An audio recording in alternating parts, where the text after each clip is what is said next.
యేసు ప్రభు సిలువలో పలికిన 7 మాటలు. మొదటి మాట, తండ్రి వీరేమి చేయుచున్నారు, వీరు ఎరుగరు గనుక వీరిని క్షమించమని చెప్పును.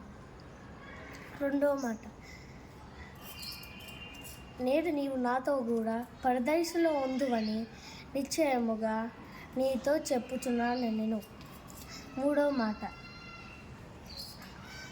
అమ్మ ఇదిగో నీ కుమారుడు అని తన తల్లితో చెప్పును.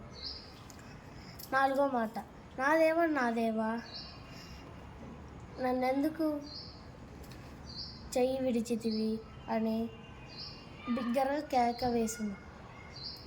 ఐదవ మాట, నేను తప్పికొనుచున్నానెను. ఆరో మాట,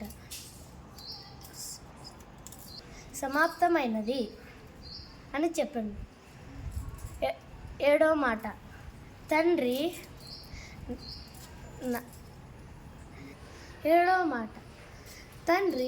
నీ చేతికి నా ఆత్మను అప్పగించుచున్నాను నేను.